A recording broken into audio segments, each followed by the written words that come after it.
nós tivemos uma semana aqui que foi uma semana importante do ponto de vista da situação política nacional, porque ela confirmou a total incapacidade do governo Lula de controlar o que acontece no Congresso Nacional. Isso daí, em grande medida, era uma coisa óbvia, já estava colocado, né? O governo, num primeiro momento, muitas pessoas, né, no que diz respeito ao PT e setores da esquerda, sempre muita gente extremamente otimista, né? Tudo vai dar certo até que as coisas comecem a dar efetivamente errado, né? Achavam que o governo teria condições de negociar tranquilamente, né, através da distribuição de ministérios a determinados partidos, liberação de verbas para as emendas parlamentares e outras coisas, né, no tradicional jogo de fisiologismo da política nacional, o governo conseguiria controlar o Congresso. O que nós estamos vendo é que isso daí não tem a menor vigência. Tá? O Congresso impôs várias derrotas ao governo do PT, algumas, inclusive, até certo ponto escandalosas, como nessa semana, por exemplo, o desmantelamento, né, da reorganização ministerial que foi feita pelo Lula, uma coisa um tanto quanto inusitada, né?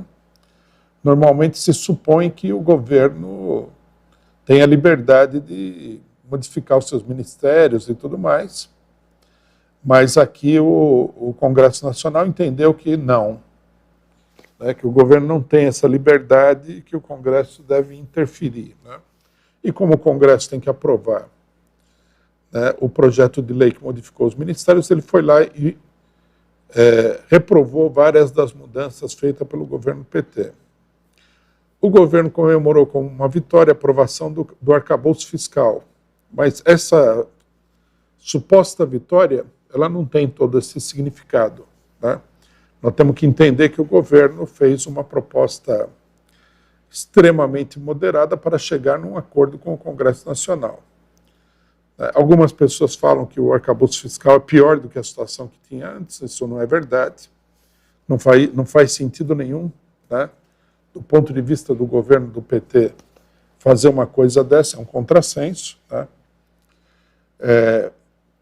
Na realidade, o que o governo tentou fazer foi, na impossibilidade de aprovar, né, o fim do teto de gastos, que o Congresso não aceitaria de jeito nenhum, o governo propôs uma flexibilização do teto de gastos baseada num aumento de gastos que dependeria do incremento da receita do governo.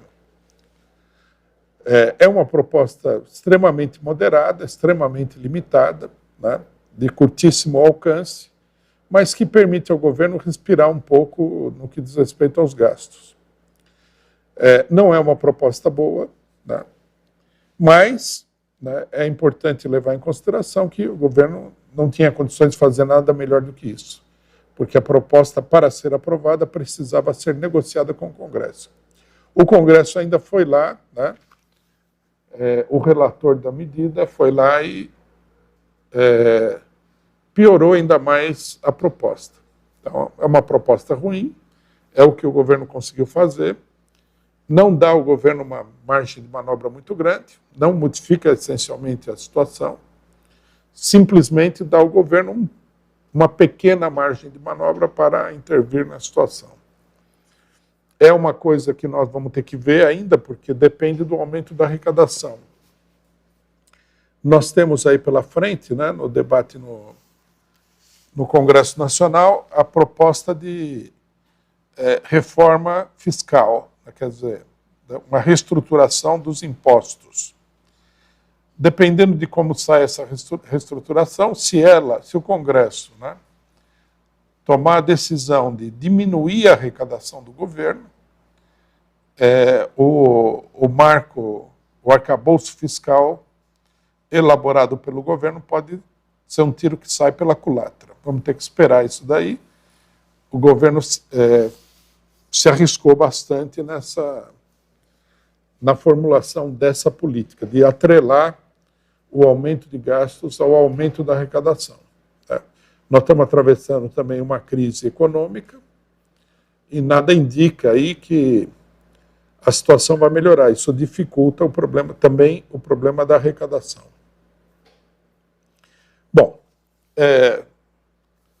o governo já havia sido derrotado na votação do marco do saneamento, tá? E, portanto, o que nós temos aqui é uma sequência de derrotas e a aprovação do arcabouço fiscal, que é uma política ultramoderada, né? Então, qual é a caracterização que nós devemos ter dessas derrotas, dessa situação? Eu acho que está claro para todo mundo que o governo não tem condições de governar sem pedir autorização para o Congresso Nacional. Quer dizer, o governo Lula, nesse momento aqui, é refém do Congresso Nacional. Se o Congresso não quiser, ele não vai fazer, né, muitas coisas. Algumas coisas ele pode fazer que não dependem do Congresso. Mas, no que diz respeito a mudar a legislação para favorecer uma política social, ele vai encontrar uma resistência muito grande do Congresso.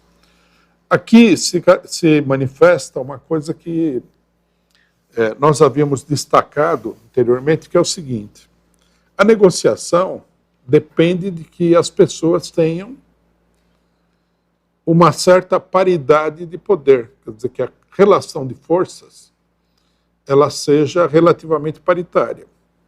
Aqui, o que nós vemos, no que diz respeito, né, ao problema do Congresso, é que a relação de forças é amplamente desfavorável para o governo do PT. E, portanto, a negociação em si é muito difícil, tá?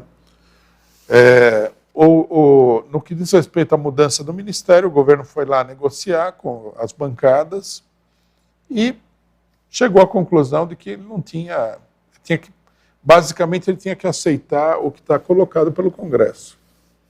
Quer dizer, a caracterização que é? O governo do PT é refém do Congresso.